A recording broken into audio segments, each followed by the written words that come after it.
Bueno, buenos días. A ver si soy capaz de acertar. Bien, sí. Vale, bueno, buenos días. Intentaré ser breve en un tema que quizás es un poco áspero, aunque bueno, no os asustéis por la primera diapositiva. Intentaré no meter muchos números. Lo primero, quería agradecer a la organización el haberme invitado a poder participar en este segundo simposium, donde, bueno, pues en un trabajo de mucha gente, pero bueno, yo he querido sintetizar en 3 personas, en mi compañera Marta Pardos, en Javier Gordo y en mí mismo, presentar un poco los avances en un tema que ha avanzado ya Monse, que es la posibilidad de modelizar y predecir la cosecha de piña en Pinus Pinea. Nada, brevemente el índice, daré algunas ideas, unas pinceladas muy básicas de por qué vamos a necesitar un piñón, un modelo para predecir la producción de piñón, qué necesito para construirlo. Os presentaré un ejemplo, un modelo concreto que tenemos desarrollado, al que también ha hecho mención Monse, una aplicación para la predicción de las cosechas y algunos retos para el futuro. Cuanto a las ideas, la primera idea es que necesitamos estimaciones precisas de la producción anual de piña. Yo creo que todos somos conscientes de la importancia y de la relevancia de la piña y del piñón, y estas estimaciones nos van a permitir, según diferentes agentes, por ejemplo, el propietario, conocer las existencias que tiene para poder valorar el recurso, plantear la venta del recurso o, por ejemplo, planificar la recogida, si él se encarga de la recogida. De cara al gestor, puede incluir este aprovechamiento o optimizar la gestión de los bosques para maximizar este aprovechamiento. Para el industrial, tener una estimación precisa y anticipada de la cosecha le puede permitir programar el suministro, identificar posibles proveedores o, por ejemplo, para ya un nivel de política forestal podemos necesitar conocer estas producciones o una estimación precisa de estas producciones para definir estrategias de favorecer el producto. ¿Qué es lo que sucede? Igual que la madera, si nosotros queremos estimar, vamos a realizar un inventario en el monte, no es fácil medir de forma directa la producción de piña. ¿Por qué? Bueno, todos lo conocéis, las piñas se concentran en la parte iluminada, en la parte superior de la copa, y desde el suelo solamente son fácilmente, y pongo fácilmente entre comillas porque no es nada fácil, visibles durante unas pocas semanas justo en esta época, al final de la primavera del último año de maduración. Las estimaciones desde el suelo, en cualquier caso, son muy poco precisas. Ahí veis unos trabajos antiguos que se hicieron en el Centro Tecnológico Forestal de Cataluña, donde en rojo es la producción real y en azul era la producción que se ve desde el suelo. Es decir, es una estimación muy sesgada. Y en cualquier caso necesitaríamos un personal muy especializado y siempre el mismo personal. Se han planteado algunas alternativas. Nosotros hemos intentado hacer prácticas con el escaneado terrestre, no ha sido muy eficaz y en el marco de este grupo operativo se está planteando el utilizar, por ejemplo, drones. Veremos a ver si es una manera eficaz o eficiente de estimar la producción de piña. En cualquier caso, necesitamos medir cada año. En esa gráfica podéis ver lo que es la producción media de los pinares de la provincia de Valladolid en una serie entre 1960 y 2015. ¿Qué es lo que podemos ver? La gran variabilidad interanual. Esto quiere decir que si yo mido un año, no me dice nada respecto a la cosecha del año siguiente. Necesitaría tener estimaciones directas todos los años. La línea discontinua es la media de la producción en 5 años. Podemos ver que la media en 10 años. Sí que tiende a cierta constancia. Es decir, por lo menos vamos a necesitar unas ventanas temporales de 5 o 10 años para conocer la producción media de los pinares. Es muy variable en el espacio y en el tiempo. Todos los que trabajamos en los pinares sabemos que podemos tener 2 árboles, uno dar mucha piña, otro dar poca piña, 2 rodales en un mismo monte, uno muy productivo, otro productivo, y muy variable en el tiempo incluso. Como hemos dicho, lo que sí que hay es una sincronía entre árboles dentro de un mismo rodal. Uno puede producir más, puede producir menos, pero el año bueno es el mismo año para todos los árboles, o el año malo es el mismo año para todos los árboles. Esas sincronías se repiten a distintas escalas, a escala de rodal, a escala de monte. Es importante intentar identificar qué es lo que está provocando o afectando esta variabilidad. Claro, entonces, ¿cuál es la última idea? Que podemos intentar estimar a través de modelos predictivos. ¿Por qué? Porque la medición directa vemos que requiere medir todos los años en todo el territorio a distintas escalas. No nos vale medir un rodal solo, no nos vale medir un año determinado, sino tendríamos que hacer unos esfuerzos muy intensos, que eso supone un coste.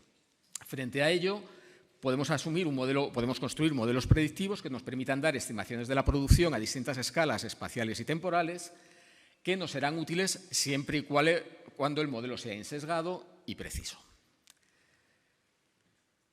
Entonces, ¿qué necesito para construir un modelo de producción de piña? Vale.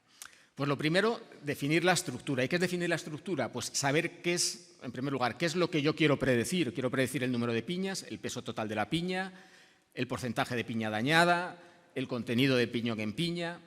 ¿Cuál es la resolución espacial? Quiero que me prediga a escala del árbol, a escala de la hectárea, a escala del monte, de la región, que me prediga la producción cada año o para un valor medio de los años, que tenga validez en mi región, que tenga validez a nivel nacional. Cualquier modelo que desarrollemos va a poder ser encajado en estas características. Por ejemplo, el modelo que antes mencionaba el profesor Luis Gil es el modelo desarrollado por Mutke y colaboradores en 2005. Es un modelo que nos permite predecir el peso total de piña a escala de región, pero tiene validez para la provincia de Valladolid, cada año. Pero hay otros tipos de modelos, por ejemplo, pues un modelo, bueno, ha saltado uno, el modelo de Morales, que es un modelo que nos permite predecir el contenido y calidad de piñón en las piñas de Pinus pinea. Entonces, sería un modelo para el número de piñones por piña o para el peso medio de los piñones a escala de región, que nos da valores anuales. O, a ver si no me salta este.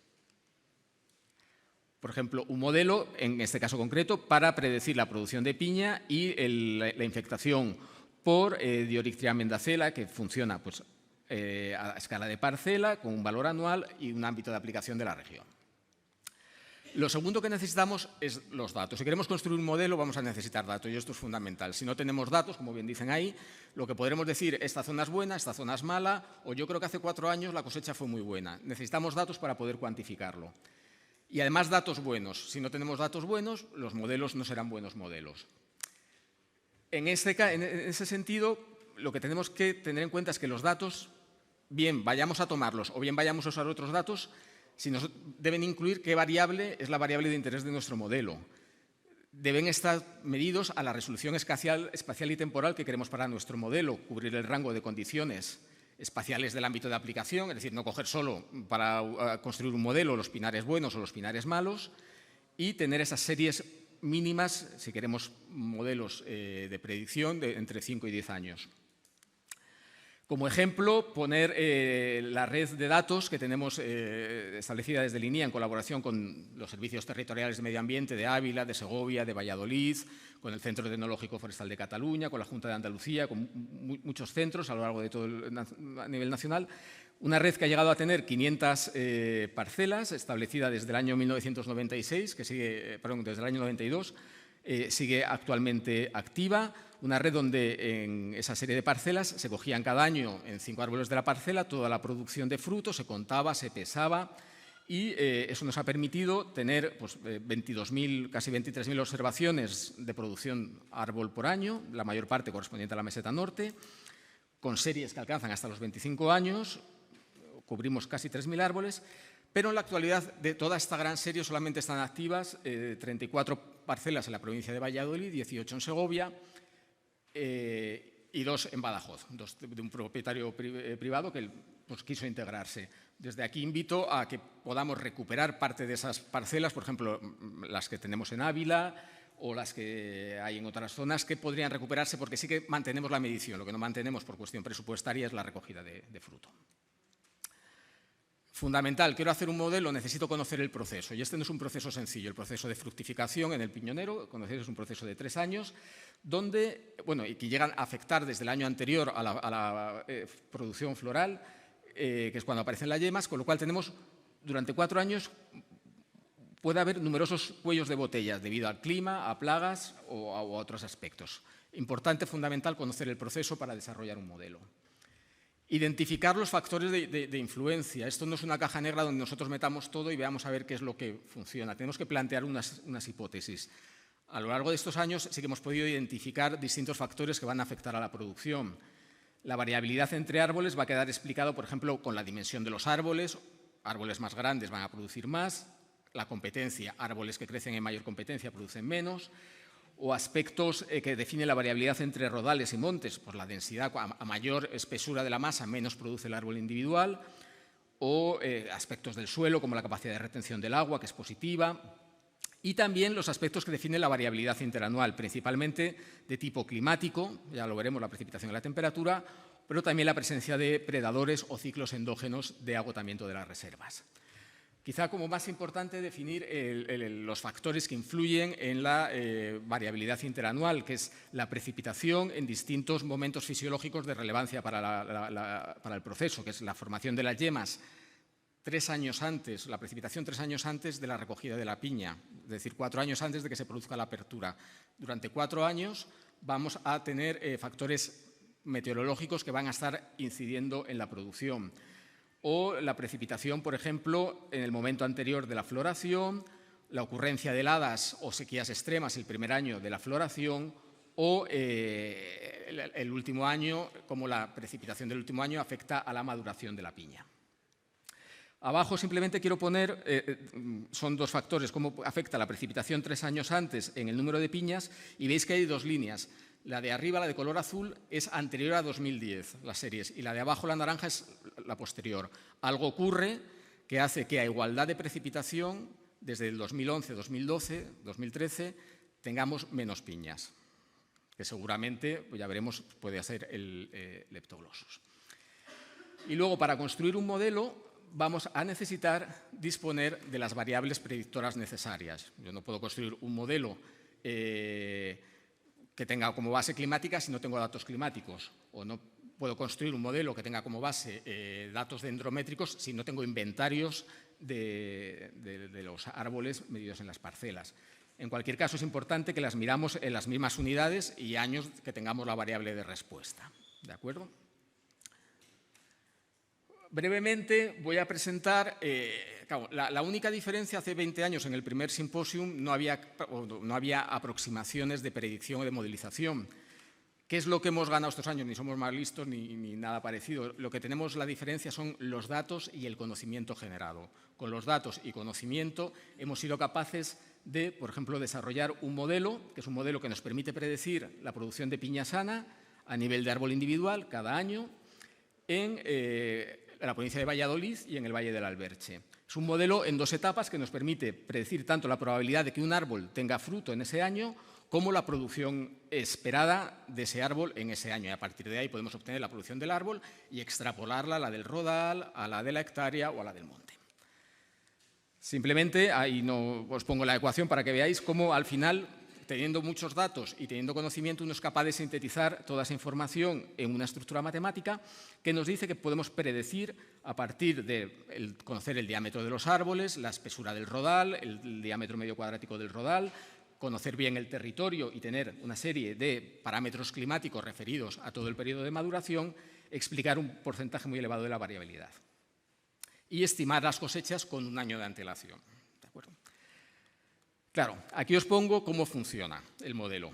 Y hay un corte, en 2011 parecía que todo estaba ya resuelto y dejamos de estudiar, y en 2013 llegó Leptoglossus y volvimos a estudiar.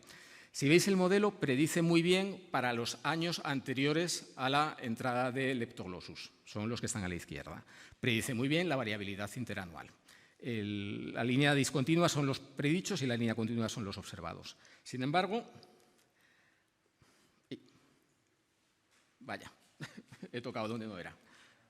Ahora. Vale. A partir de 2012, lo que vemos es que el patrón sigue explicándolo bien, es decir, parece que los factores climáticos siguen explicando, los años mejores, que pudieron ser 2016 o esta última cosecha, son los mejores, los años muy malos siguen marcándose como los más malos, pero vemos que el modelo tiende a sobreestimar, es decir, hay un factor no considerado en el modelo que está haciendo que las cosechas sean menores. ¿Cuál puede ser ese factor? Pues presumiblemente o Leptoglossus o la incidencia de sequías extremas, de olas de calor extremas, de sequías muy anticipadas que estamos experimentando en estos últimos años, que no habían ocurrido en las series anteriores y que, por tanto, no podíamos considerar en el modelo. Un objetivo dentro de este grupo operativo es intentar mejorar este modelo, tanto considerando estos aspectos como extendiéndolo regionalmente a otras localizaciones, como por ejemplo Segovia. Y para terminar, presentar, por ejemplo, esta aplicación, una aplicación para el aforo de las cosechas, que lo que hacemos es utilizamos el modelo junto con los datos de los inventarios a escala de monte y los datos de la EMET para realizar estas simulaciones. Un objetivo dentro del, como ya ha comentado Monse, del grupo operativo, es poder desarrollar, terminar esta aplicación que se inició en unos proyectos anteriores, usar los datos de Planfor, del Plan de Inventarios Forestales de la Junta de Castilla y León, y extenderlo a montes privados. Y simplemente para terminar, disculpa, los retos para el futuro tienen que pasar por integrar en los modelos estas caídas recientes en la producción, mejorar el conocimiento fisiológico y fenológico del proceso para poder incluirlo en los modelos de producción, evaluar el uso de sensores remotos y la inclusión de las variables en los modelos, extender a otros ámbitos de condiciones y bases de datos y también plantearnos que a lo mejor los modelos pues no son la solución. Si después de 20 años no conseguimos dar con el modelo, buscar otras alternativas como puede ser la calibración anual del modelo, por ejemplo, con los datos de la red de parcelas. Y muchas gracias por vuestra atención. Disculpa.